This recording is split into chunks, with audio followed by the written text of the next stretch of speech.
ante su presencia, presentándole todo lo que hay en nuestras mentes, nuestros corazones, sabiendo que Él está ahí, oyendo y esperando en nosotros. Padre nuestro que estás en los cielos, aleluya, Padre. Te alabamos, te glorificamos, dándote gracias por todo tu amor, por toda tu paciencia, por toda tu misericordia.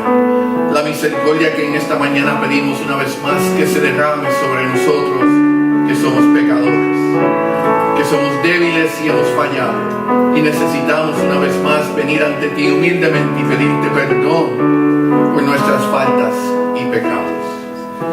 Pero tú dices, Padre, en tu palabra que traigamos todo a ti, que vengamos a ti con corazones abiertos. Y aquí estamos, Padre, presentándonos humildemente ante tu trono, sabiendo que no somos merecedores de este privilegio, pero a través de la sangre de tu Hijo Jesucristo tú has abierto las puertas de tu reino a cada uno de nosotros, y damos gracias por ello.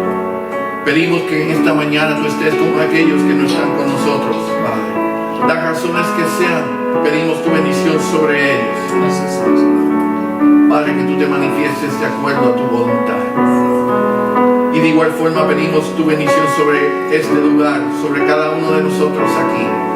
Bendice, Padre, la palabra que se va a presentar.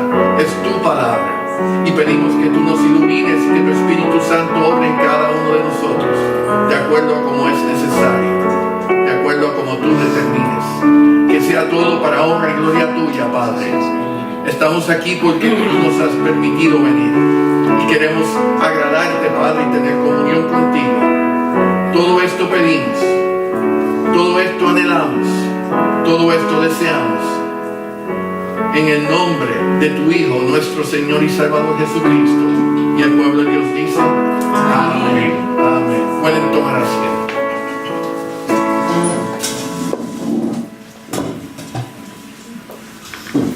Y les pido que aquellos que tienen Biblias, que las abran una vez más en el libro de Apocalipsis. Vamos a continuar los estudios que comenzamos la semana pasada. Y esta mañana vamos a ir a través de los versículos del 9 al 20 del primer capítulo.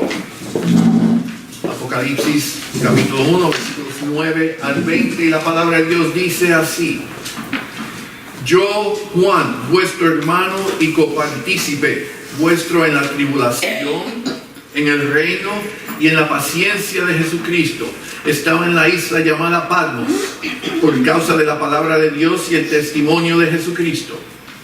Yo estaba en el Espíritu en el día del Señor y oí detrás de mí una gran voz como de trompeta que decía: Yo soy el Alfa y la Omega, el primero y el último. Escribe en un libro lo que ves y envíalo a las 7 iglesias que están en Asia: a Éfeso, Esmirna, Pérgamo, Tiatira, Sardis, Filadelfia y Laodicea. Y me volví para ver la voz que hablaba conmigo, y vuelto vi 7 candeleros de oro. Y en medio de los 7 candeleros a uno semejante al Hijo del Hombre, vestido de una ropa que llegaba hasta los pies, y ceñido por el pecho con un cinto de oro. Su cabeza y sus cabellos eran blancos como blanca lana, como nieve, sus ojos como llama de fuego, y sus pies semejantes al bronce bruñido, refulgente como en un horno, y su voz como estruendo de muchas aguas. Tenía en su diestra 7 estrellas, de su boca salía una espada aguda de 2 filos, y su rostro era como el sol cuando resplandece en su fuerza. Cuando le vi, caí como muerto a sus pies, y él puso su diestra sobre mí diciéndome: No temas, yo soy el primero y el último y el que vivo y estuve muerto, mas he aquí que vivo por los siglos de los siglos. Amén. Amén. Y tengo las llaves de la muerte y del Hades. Escribe las cosas que has visto, y las que son y las que han de ser después de estas. El misterio de las 7 estrellas que has visto es en mi diestra, y de los 7 candeleros de oro, las 7 estrellas son los ángeles de las 7 iglesias, y los 7 candeleros que has visto son las 7 iglesias. Bendita sea su palabra. Perdón. Los primeros 8 versículos del capítulo nos dan una pequeña introducción del libro de Apocalipsis y concluyen con una salutación hacia sus lectores. En la porción de esta mañana el apóstol Juan comienza el relato de su experiencia indicando que se encontraba exiliado en la isla de Patmos. De acuerdo a los datos históricos, el emperador Dimitrios había puesto a Juan en exilio debido a que él no cesaba de predicar el evangelio de Cristo. Juan estaba cumpliendo con la ordenanza de la gran comisión y dice ahí claramente en ese versículo 9 que él estaba exiliado por causa de la palabra de Dios y el testimonio de Jesucristo. Juan, al igual que los otros apóstoles, entendieron cuál era su misión, cuál era su responsabilidad, para qué ellos habían sido llamados. Y Juan, el último de ellos, ahora estaba exiliado en esta isla por la misma razón. Ellos siguieron la misión que comenzó con nuestro Señor Jesucristo, llevando el mensaje de salvación a todo lugar, ir y hacer discípulos y bautizarlos en el nombre del Padre, el Hijo y el Espíritu Santo. Ellos no escatimaron, ellos no tuvieron temor en hacer lo que se les había pedido, y las consecuencias fueron terminales. Ellos se convirtieron en mártires. Excepto por Juan, todos los demás fueron asesinados. Aún Juan estaba exiliado. Como tipo de información, de acuerdo a la tradición, y la palabra aquí es tradición, Juan fue sentenciado a muerte, siendo hervido vivo en un caldero de aceite. La tradición también declara que milagrosamente el apóstol no sufrió ningún daño alguno y entonces fue exiliado o enviado a Patmos.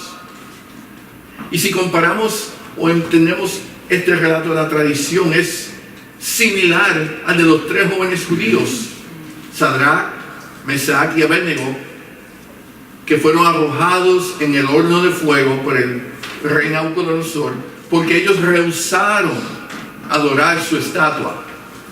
Y de acuerdo al relato bíblico, ellos no sufrieron ningún daño.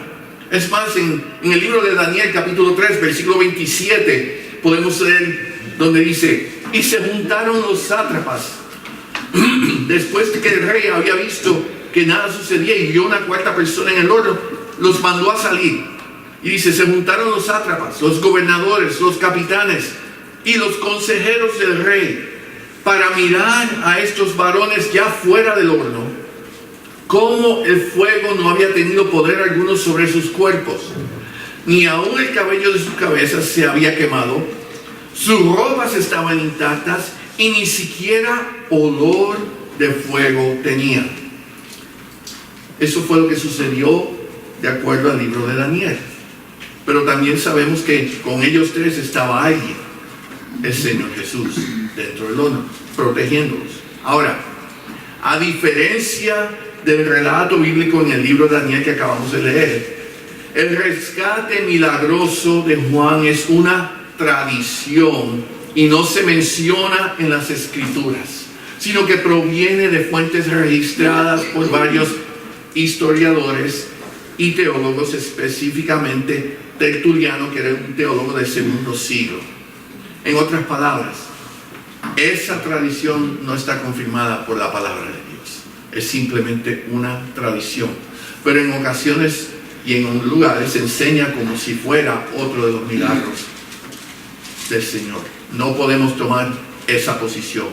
Siempre tenemos que basarnos en lo que la palabra de Dios nos dice, y si es apoyado por datos históricos, amén. Pero la verdad, la única verdad, existe en la Biblia. Amén.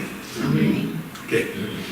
En cuanto a la isla de Patmos, esta era una isla volcánica sin árboles y rocosa, y debido a su naturaleza rocosa, estéril y desolada, el gobierno romano la utilizaba como un lugar de destierro para criminales. Era como una isla prisión, Alcatraz, si fuéramos a compararla, y era usada con ese propósito. El imperio romano usaba esta isla y otras para poner a sus criminales exiliarlos y salir y olvidarse de ellos, básicamente. El apóstol ahora, en la porción que leímos, declara que él estaba teniendo comunión espiritual en el día del Señor. Dice ahí, él estaba en el Espíritu, el versículo 10, yo estaba en el Espíritu en el día del Señor. Juan se encontraba en un serio marco espiritual en comunión con el Espíritu de Dios. La idea que tenemos que comprender es que no es simplemente que Juan estaba caminando en el Espíritu, sino que recibió una revelación única del Espíritu Santo. Y esto es importante para nosotros. Tenemos que comprender que nosotros no estamos participando de un acto físico o material. El domingo por la mañana, el servicio del Señor, se supone que sea una actividad donde sigamos tener comunión espiritual con Dios a través de su Espíritu Santo. Sea aquí nosotros juntos o sea individualmente en nuestros hogares. Cuando vamos ante la presencia del Señor orando, alabándole, no es simplemente de adentro para afuera cánticos o palabras. Debería ser algo interno, espiritual. Y eso es lo que está expresando aquí el apóstol. Él dice, yo estaba en el Espíritu. Y cuando deseamos disfrutar de la comunión con Dios, especialmente en su día, en su templo, con su iglesia, debemos de hacer el esfuerzo de abstraer nuestros pensamientos de las cosas carnales y estar completamente ocupados con las cosas espirituales. Y eso no comienza cuando entramos y empezamos a cantar. Y eso no comienza cuando llegamos a la escuela dominical. Eso debería de comenzar en el momento que despertamos el domingo por la mañana, enfocándonos en el propósito por el cual nos reunimos, sea el miércoles por la noche, el domingo por la mañana o en el momento personal privado con el Señor. ¿Por qué estamos haciendo lo que hacemos? Fíjense que el apóstol establece su condición claramente. Él dice, sí, yo estaba en el Espíritu, pero antes de eso él dice, yo soy copartícipe vuestro en la tribulación. Y él pudo haber parado ahí, porque estaba pasando un tiempo difícil. Él era un prisionero. Él había sido exiliado por cumplir con la misión que el Señor le había pedido. Pero él no concluye ahí. Él dice, soy copartícipe en la tribulación, en el reino y en la paciencia de Jesucristo. Él claramente establece que mi condición no va a impedirme de yo tener mi comunión con mi Señor. Aunque soy partícipe de la tribulación, soy también partícipe del reino en mi tribulación y de la paciencia de Jesucristo. Lo que quiere decir que él entendía que lo que estaba pasando era parte del plan divino de Dios en su vida y en el plan divino de la iglesia. Y él es copartícipe de eso aún ahí en la isla de Patmos, aunque estuviera solo. Aún más, aunque estuviera solo, no impide que él tenga comunión con su Dios. Él dice, es el día del Señor. Hermanos, en la prisión, sea una isla o sea una cárcel, sigue siendo domingo el día del Señor. Y en el día del Señor, él dedica su día al Señor. Juan estaba claro en sus prioridades. Mis condiciones, está diciéndonos, no impiden que yo pueda adorar, alabar y tener comunión con mi Dios. Él no veía eso como un obstáculo.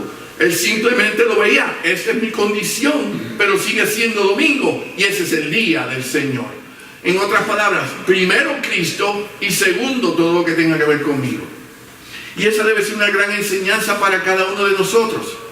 El domingo o el miércoles por la noche o el día que sea que vamos a dedicarle al Señor, no comienza 5 minutos antes del evento que se va a llevar a cabo. El domingo por la mañana al levantarme ya yo sé para dónde voy. Yo voy a reunirme con mis hermanos en la iglesia para adorar, alabar a Cristo y tener comunión espiritual con mis hermanos y aún más con mi Señor. Amén. Amén. Juan comprendía eso claramente, y esa es la actitud de un verdadero fiel siervo de Dios. Un siervo que entiende: Cristo murió por mí, Cristo se entregó por mí, Cristo me restauró, me redimió y ahora me ha dado vida eterna. ¿Cómo yo no le voy a dedicar a Él un día a la semana, lo cual ni hacemos, 1, 2, 3 horas a la semana, donde el enfoque de todo lo que se está llevando a cabo es Cristo y solamente Cristo?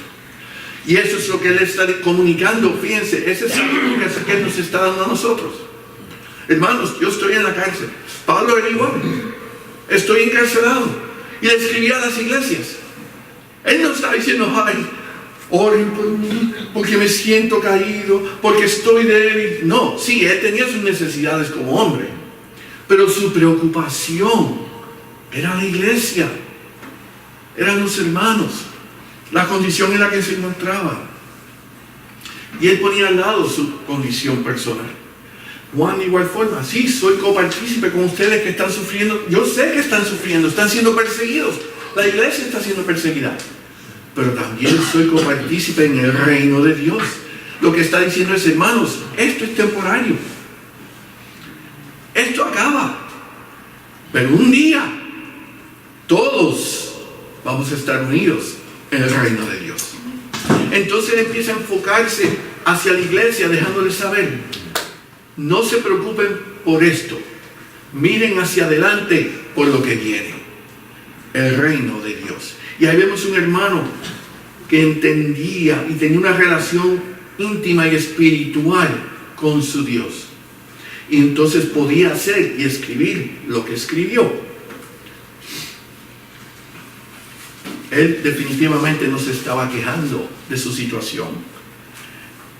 Él no dejó de alabar a su Señor, y Él ciertamente sirve de ejemplo para nosotros en cómo nosotros seguir adelante, llevar a cabo nuestra vida espiritual en la forma apropiada.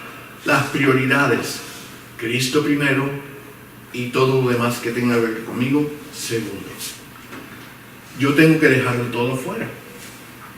La dificultad no debe ser excusa, los obstáculos no deben ser excusa. Es más, ¿qué puedo yo decirle a Cristo? ¿Qué excusa le puedo yo presentar a Él por cual yo no te puedo adorar hoy en tu día? Especialmente en tu día.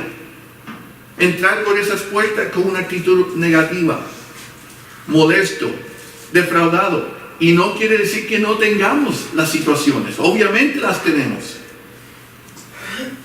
Pero ¿qué problema es tan grande? ¿Qué dificultad es tan grande que evite que yo pueda tener comunión con mi Dios y adorarlo como Él merece el día del Señor? ¿Qué le puedo yo decir a Cristo y decir: Cristo, la verdad que hoy yo no me siento con deseos? No podemos. Si nos analizamos sinceramente, no podemos, porque no hay excusa. Entonces debemos de constantemente acudir a Él, pedirle a Él que quite todo aquello que es carnal, todo aquello que se convierte en obstáculo, todo aquello que evite yo tener esa comunión íntima con Él aquí, hoy. Señor, quítala de mí, para yo poder estar en el Espíritu y oír lo que tú tienes que decirme en esta mañana, en este momento, en este lugar. Juan nos estaba enseñando y dirigiendo en esa dirección.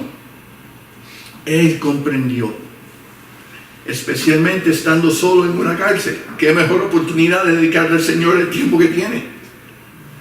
Nosotros tenemos las facilidades y la libertad de hacerlo, y a veces no las aprovechamos, no las dedicamos como deberíamos de hacerlo.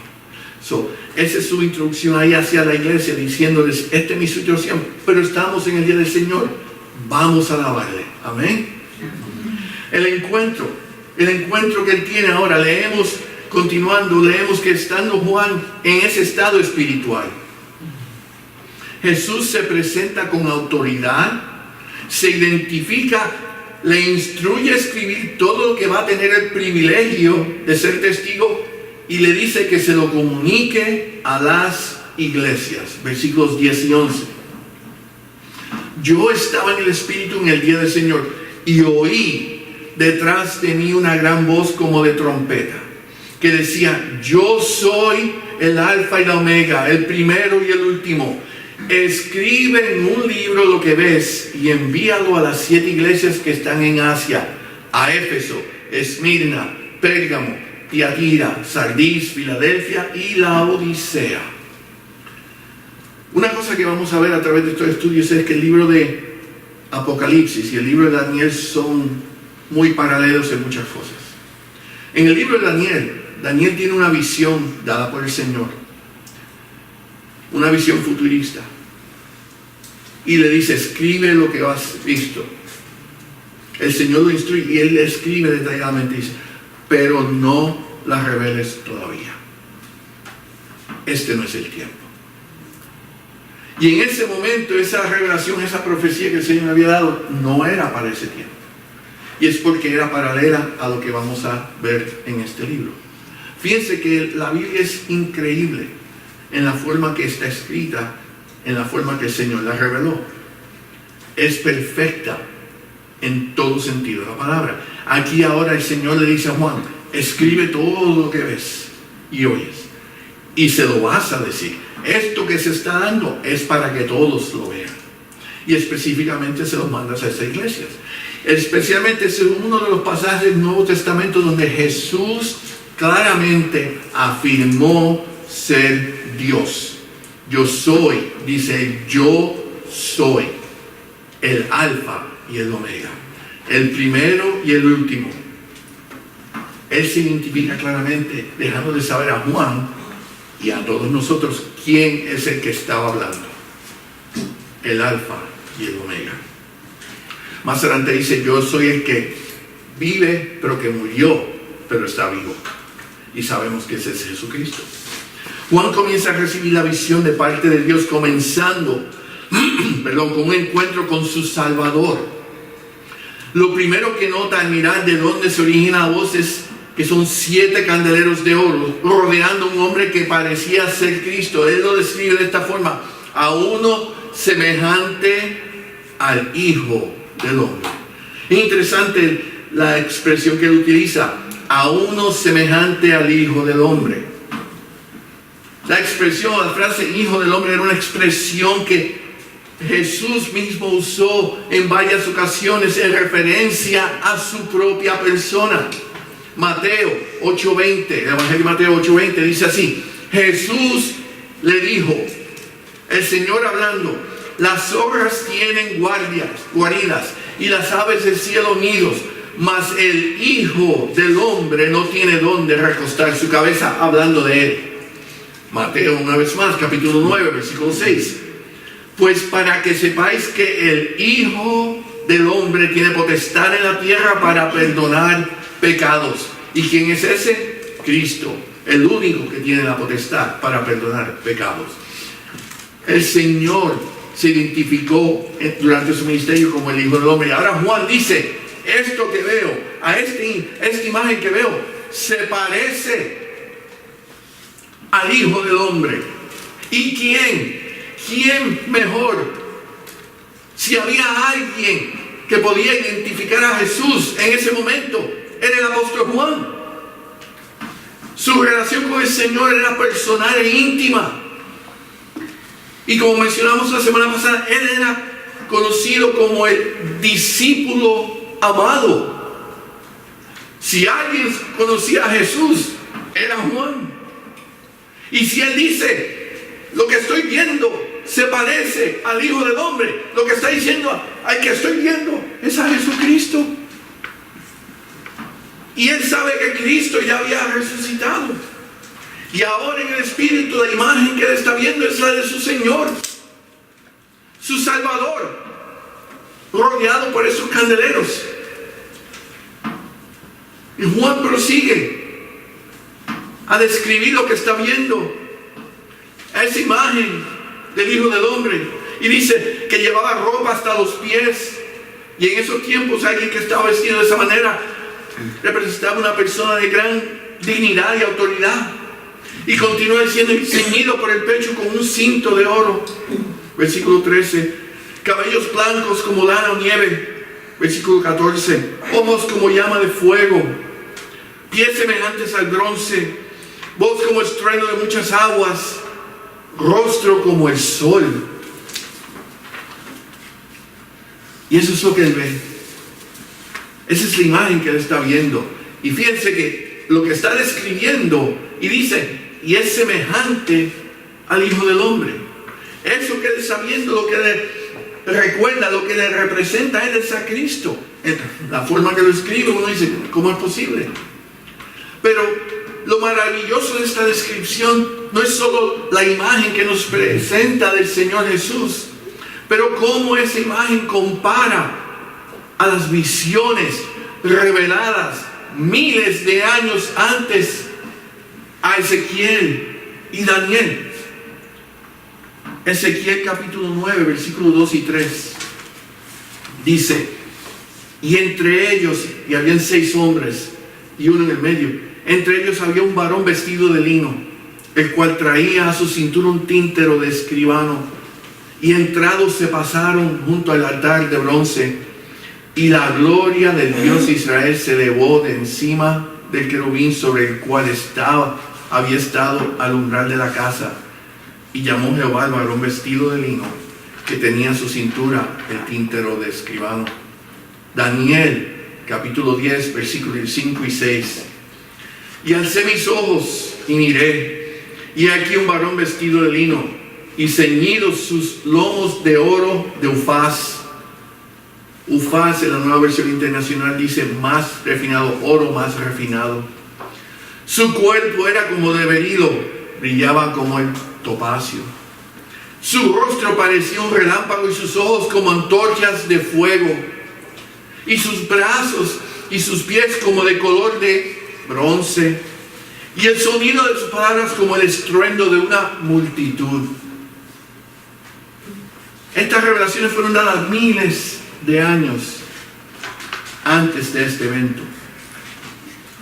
¿Y cómo comparan lo que Juan está viendo ahora? Lo que el apóstol nos estaba declarando era que él estaba en la presencia glorificada del Señor Jesús, como había sido descrita por los profetas miles de años antes. Lo que él estaba viendo no era ahora el hombre Jesús, él estaba viendo el Dios glorificado Jesús. Esa era la visión que él estaba viendo. Por eso es que todo aquel que quiere poner en duda la divinidad, la validez y la certeza de las Escrituras, es como el salmón que va nadando en contra de la corriente. Y al final lo que encuentra es el oso esperando para devorarlo. Es una total pérdida de tiempo luchar contra la increíble, asombrosa, maravillosa verdad y poder que se encuentra en la palabra de Dios. Amén. La palabra de Dios es viva, es pura, es santa y es perfecta. Ella misma se confirma a sí misma. No son coincidencias o casualidades. Ese Señor en su magnitud, grandeza y divinidad, revelándole a su creación a través de las épocas de la historia lo que necesitaban conocer y saber, para que al final, cuando todo se cumpla, miremos hacia atrás y digamos, ¿cómo es posible fuera del poder todopoderoso el Señor nuestro Dios? Es imposible explicarlo humanamente, pero para Dios nada es imposible. Y ahí vemos cómo la palabra de principio a fin continúa uniéndose ella misma, entrelazándose y completando ese gran plan que el Señor ha establecido. Juan nos provee un par de detalles más. Él nos indica que de la boca del Hijo del Hombre salía una espada aguda de 2 filos. Versículo 16. Una vez más, observemos lo que las Escrituras nos dicen. Efesios 6, versículo 17, dice: y tomar el yelmo de la salvación y la espada del Espíritu, que es ¿qué? La palabra de Dios. Hebreos capítulo 4, versículo 12.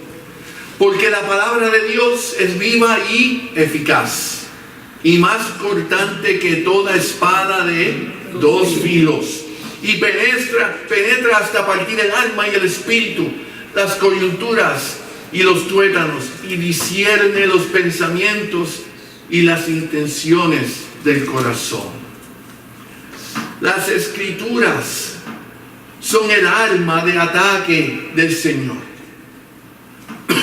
Fíjense, cuando Cristo comienza su ministerio, Él fue llevado por el Espíritu al desierto, leemos en el Evangelio de Mateo. Y dice que estuvo 40 días y 40 noches en ayuna. Y Satanás viene a tentarle. En 3 ocasiones diferentes vino a tentar a Jesús en su debilidad física como hombre. Y en las 3 ocasiones el Señor se defiende con la espada del Espíritu, las Escrituras. Y Satanás sentaba y el Señor decía: las Escrituras dicen. Y si Jesús utiliza las Escrituras como su arma de defensa, su espada, nos está dejando saber a nosotros que debería de ser también nuestra arma de ataque en defensa contra el enemigo. Las Escrituras son más poderosas, más eficaz, más cortante que toda espada de dos filos. Tenemos todo lo que necesitamos para defendernos contra los ataques del enemigo aquí en este libro. El Señor nos lo ha dado. Él la usó. Él nos dio el ejemplo. ¿Por qué entonces nosotros no lo hacemos? Acudir a la palabra de Dios. Esa es la arma de fuego contra el enemigo. Juan menciona que el Hijo de Dios se encontraba rodeado por 7 candeleros de oro, y en su diestra tenía 7 estrellas. Si no se han dado cuenta, el número 7 está saliendo a relucir varias veces aquí. 7 candeleros, 7 estrellas, 7 iglesias. El Señor le explica al apóstol que las estrellas representan los ángeles que van a servir de mensajeros para las 7 iglesias o candeleros. Fíjense lo que dice el versículo 20. El misterio de las 7 estrellas. ¿Por qué dice el misterio? Porque Juan lo que está viendo es una visión. Él no tiene el libro escrito. El Señor le dice: escribe lo que estás viendo. Y ahora el Señor le explica el misterio de las 7 estrellas que has visto en mi diestra y de los 7 candeleros de oro. Las 7 estrellas son los ángeles de las 7 iglesias, y los 7 candeleros que has visto son las 7 iglesias.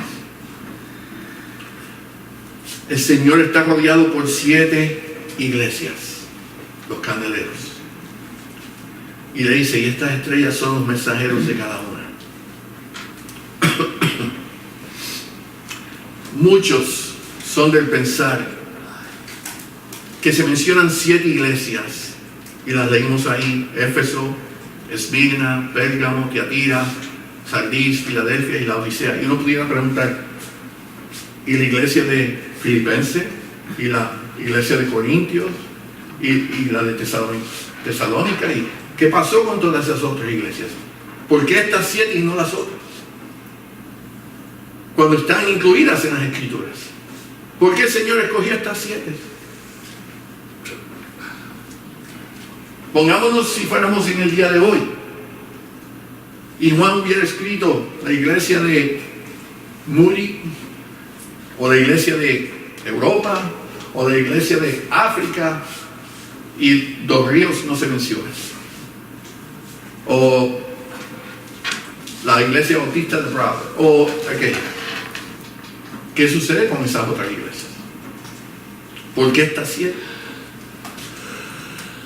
Muchos son de pensar que se mencionan 7 iglesias porque las escrituras, como mencionamos, el número 7 representa completo o perfección. Y las cartas, al igual que este libro de Apocalipsis, están escritas para las iglesias en su totalidad. No solo estas 7 como están mencionadas ahí. ¿Cuál es la función de la iglesia hoy y siempre? ¿Cuál ha sido la responsabilidad de la iglesia desde que el Señor ascendió? Desde que fue establecida con los apóstoles. Ir y hacer discípulos. ¿Y cómo hacemos esos discípulos? Llevando ¿qué? El mensaje del Evangelio de Cristo. El Señor instruye a Juan, escribe lo que estás viendo y mándalos a las 7 iglesias. Sí, nombra 7. Pero esas 7 se supone que ahora tomen ese mensaje y hagan ¿qué? Continúen llevando el mensaje a todas las demás. Cuando leemos las cartas de Pablo, él decía, tal iglesia está orando por esta iglesia. Aquella iglesia necesita ayuda. Lo que él estaba haciendo era comunicando y asegurándose que las iglesias se comunicaran las unas con las otras, se mantuvieran ellas unas a otras. ¿Por qué? Porque en la presencia de Dios solamente hay una iglesia, la iglesia de Cristo. Y tenemos que entender que el mensaje es para la iglesia de Cristo. Por eso es que el número 7, y ese es nuestro sentir, que implica completo, perfección, es la iglesia en su totalidad, a través de las edades, desde el comienzo hasta el fin del mundo. Es la opinión de escritores eruditos sobre este libro específicamente, que el Señor a través de estas 7 iglesias implica todas las iglesias de Cristo hasta el fin del relato, al fin del libro, al fin de la historia de este mundo. Y también que el contenido en las cartas que menciona que se van a enviar, el Señor nos muestra cuál será y cuál era el estado de las iglesias a través de las edades, y a la misma vez cuál es y cuál era la responsabilidad de la iglesia a través de las edades. Hermanos, vamos a ver cuáles fueron los mensajes a las iglesias la semana que viene. Y vamos a ver diferentes mensajes a diferentes iglesias. Entendiendo si solamente hay una iglesia de Cristo, ¿por qué diferentes mensajes? Porque nosotros caemos en diferentes maneras. Nosotros actuamos en diferentes formas. Y a diferentes momentos y tiempos necesitamos ser guiados o reprendidos en diferentes maneras. Y el Señor envía estos mensajes. Y si comprendemos lo que dicen sus cartas, vamos a ver cómo hoy en día podemos ver las diferentes iglesias actuando en la manera que el Señor escribió. Una vez más, dando validez a la grandeza y perfección de su palabra. ¿Cuál fue la reacción de Juan al tener ese encuentro con su Salvador y al oír lo que estaba oyendo? Acuérdense que este es un apóstol de Cristo, un hombre que vivió 3 años, observó, aprendió y caminó con el Señor Jesús lado a lado, que se acostó en su hombro, en su pecho. El que fue, al que se le dio la responsabilidad de cuidar de la madre terrenal de Jesús, María, donde el Señor en la cruz le dice, ahí está tu madre, y le encomienda su cuidado. Este es el apóstol que tiene una relación súper íntima, por decirlo de otra manera. Y ahora se encuentra con esta visión y su reacción. Versículo 17 al principio dice, cuando le vi, caí como muerto a sus pies. No brincó gritando, celebrando, ¡ah! Me vino a salvar, me vino a sacar, ya por fin salgo de esta miseria. Cuando le vio, cayó a sus pies como muerto. El apóstol demostró humildad y reverencia ante lo que estaba presenciando. Aquí podemos ver la actitud de un verdadero siervo de Cristo. Juan estaba abrumado por esta increíble visión. Era demasiado para él lo que estaba presenciando. A pesar de que él era un apóstol de Cristo, Juan estaba en un estado de inmensa... ¿Cuál es la palabra que quisiera usar? Overwhelmed en inglés. Así que me traducen ustedes. Explosión. Él no se consideraba digno de estar en la presencia de Dios. Él no lo consideraba y cae como muerto. Incluso los 3 años que él pasó con Jesús durante su ministerio en la tierra no lo prepararon mentalmente, emocionalmente, no lo prepararon para el privilegio de ver a Cristo en su gloria celestial. Él no estaba viendo al hombre, él estaba viendo a Dios, Dios glorificado. Y algún día todos nosotros vamos a tener ese privilegio. Lo que él vio, nosotros lo vamos a ver. Pero al igual que Juan, también tenemos que entender que no hemos hecho nada. No hemos logrado nada que nos haga digno de estar ante la presencia de Dios. Juan vio su imperfección ante la perfección y su reacción fue la correcta. Se echó a los pies como muerto. Y esa debe ser la actitud. No cuando lo veamos, pero siempre que estamos hablando acerca de nuestro Señor. No merecemos estar ante su presencia. Lo podemos porque Él nos ha redimido. Él nos lo ha permitido. Él nos abrió la puerta derramando su sangre. Y aún así el apóstol no veía cómo él podía merecer el privilegio de ver lo que estaba viendo.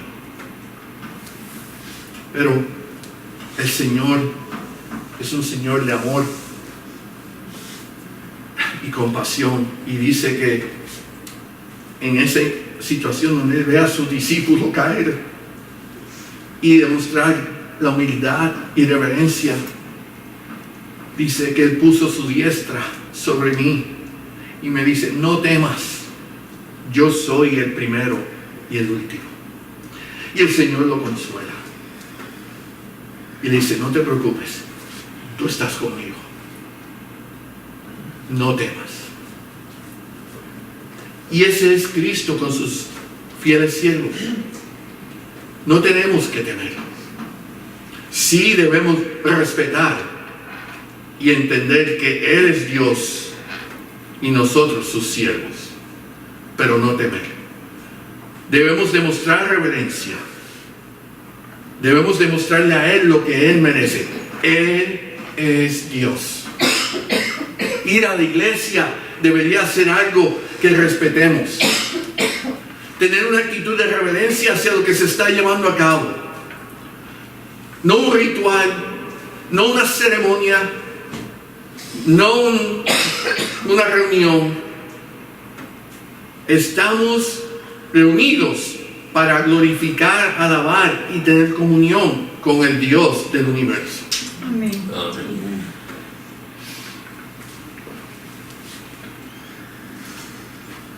En el monte de la transfiguración,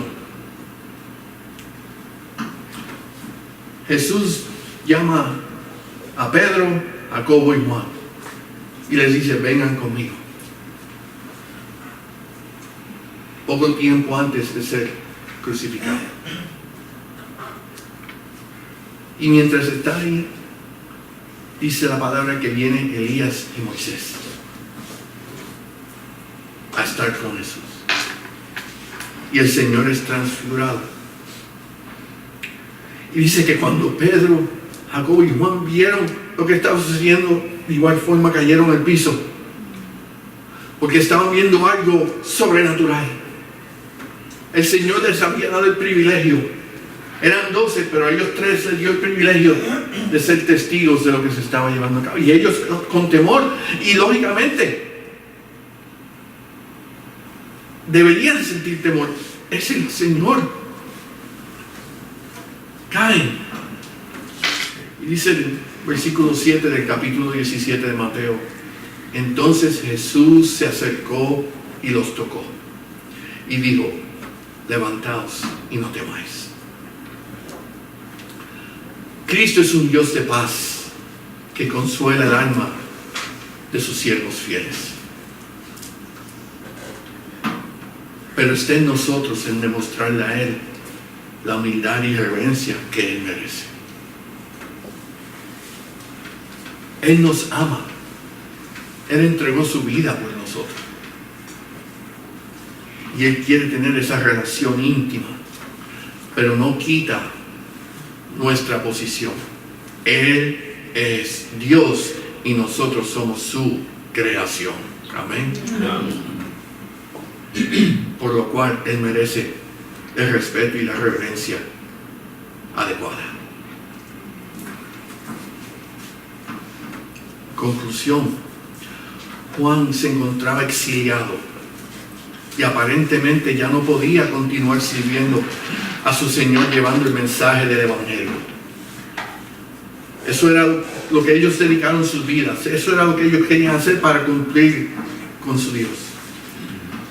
Pero lo que tenemos que entender es que las prisiones humanas no pueden detener el plan divino de Dios. El hombre no puede hacer nada para que su plan deje de seguir adelante. Tratan de hacerlo, el enemigo trata de hacerlo, pero no hay nada que va a evitar que el plan de Dios llegue a su culminación. Y ahí en su exilio, y debido a su fidelidad,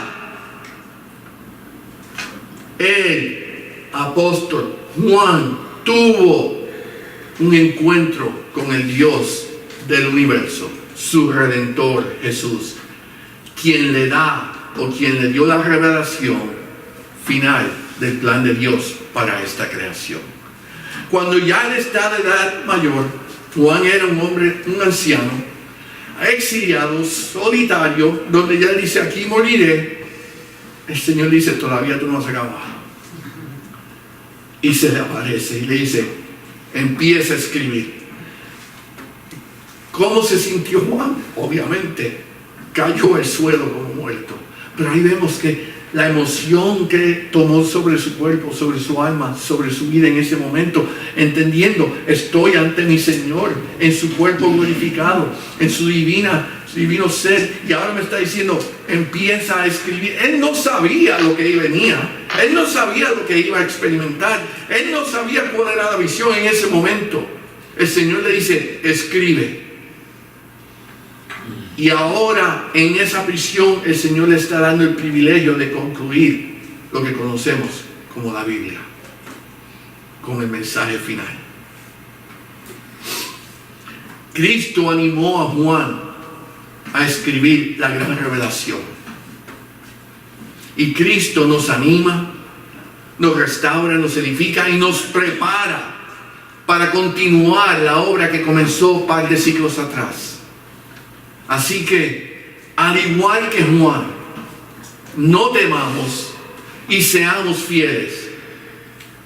Fieles, firmes y siguiendo adelante con el gran plan divino de Dios, contando lo que hemos visto, las cosas que son y las que han de venir. Amén. Amén. Amén. Padre, gracias por esta palabra. Gracias por el mensaje que tú tienes en ella, por la exhortación que tú nos das, por el ejemplo del apóstol, por esa relación íntima que Él tenía contigo y por esa relación que tú nos has permitido tener de igual manera. Padre, al igual que usaste a Juan, úsanos a nosotros. Danos las fuerzas, la dirección, el entendimiento, lo que sea necesario para seguir adelante, llevando este mensaje de salvación. El tiempo no ha concluido. Todavía hay esperanza para el perdido. Que no cesemos de llevar a cabo la obra, de igual forma que Juan no cesó. Padre, hasta el día que nos llames a tu presencia. Es un honor el servirte, que entendamos eso. No es una carga, es un privilegio. Gracias por habernos llamado. Padre, ahora abre el camino y sigamos adelante. En el nombre de Jesús pedimos esto. Amén. Amén. Alabemos al Señor. En nombre de Dios.